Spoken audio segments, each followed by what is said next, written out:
Sit. I always have Max sit before I put him in the crate. And we open the door. If he gets up, you say no. You know you're always keeping this loose. You're never restraining him. You're always keeping it loose. If you restrain him, try to hold him back, he's going to pull forward, and then you won't have any training. So you always keep it loose. Open the door. No. That's the second time. He may be super excited. He is super excited now. We have a lot going on here, but this is good to show you, like, if he makes a bunch of mistakes, you're just going to stick with it. And he will know you mean business. There's no correcting, no rough stuff. It's just you just reaffirming, hey, this is the way it's going to go, and this is the only way it is. So now he's staying there because he knows I mean business. And I'm going to pat his chest and say, go. He's going to go in there. I've always just given him a reward when he turns around to come face me. And then I take off his equipment, always in the crate. Prong collar and choke chain. Although you don't have to take off the choke chain every time, but I do. I hang the prong collar on the door. Oh, and also, like, sometimes we'll practice this thing where I leave the door open, and if he waits, I reward him. If he tries to come out, I'll say no. And it's just a gentle slam. It's a token slam, that's what I call it. Good. When he waits, he gets rewarded.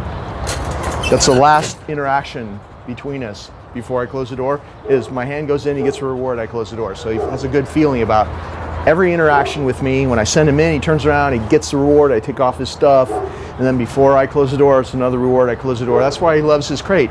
And dogs are naturally den animals anyway, so it's really hard to screw it up to where they don't love their crate. But even dogs that have been taught to hate their crate will love their crate if it's treated like this. We feed him in there. If I'm going to feed him, I put him in, I go get his bowl of food, I open the door, put the food in there, he eats in there. Bones, chewies, anything that's really special to him, only in there, because we want him to continue to love that crate. It's his bedroom, it's his special place, and you control his access in and out, which makes you more powerful in his life. If he has to wait for your permission to go into his favorite place in the world, where all the good stuff happens, then you must be in charge. And therefore, he's more likely to listen to you out on the street and feel safe with you, because he's not going to look at you as an object. He's going to be more likely to look at you as, hey, you're in charge of him, if you do all these little things that we're showing you. So when I take him out, and by the way, he's been sleeping overnight, every night in the crate, since he's been here for whatever it's been, 5 weeks, 6 weeks. So he's very used to it. During the day, he's in and out constantly. And this is what we do every time he comes in or out. It's the same routine. So if I'm going to take him out, first of all, let's say I'm taking him out, he's been in there for an hour or so. I'm going to hook up the leash to the prong collar first.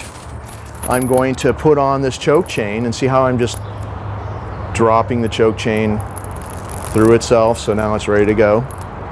And put it over his head, because we always double up that clip on the leash. It's also clipped to the choke chain in case this little prong collar ever comes off. And this is the smallest size they make. They don't make a smaller prong collar than this. And as you can see throughout the videos, this is not for corrections. This is for ease of training, as you can see the way we use it.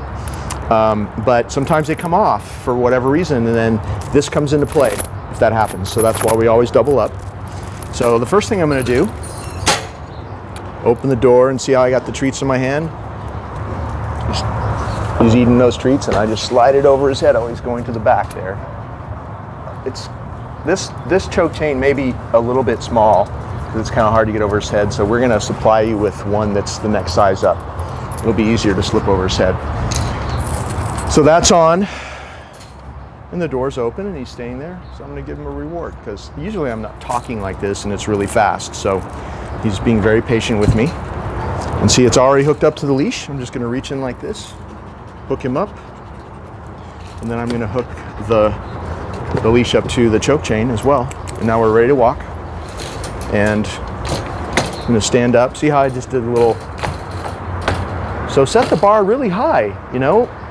He can't be hanging his head out until you allow him out. And you can even practice this exercise where you step back and reward him. When you reward him, see how I'm putting the food in there, so he has to be all the way in there when he gets his reward. If he tries to come out, you say no. Do that. Good. So he's definitely waiting for permission to come out of there. And this is how you let him out. Stand somewhat to, so he's on your left. Okay, he's going to come out. I always do a little circle to come back and close this because he needs to sit and wait for my permission to go back in when we come back. So we're all set up for when we come back with the crate. And then we can go and I can take him outside and go on a walk or let him be free in the yard or whatever we're going to do. Okay.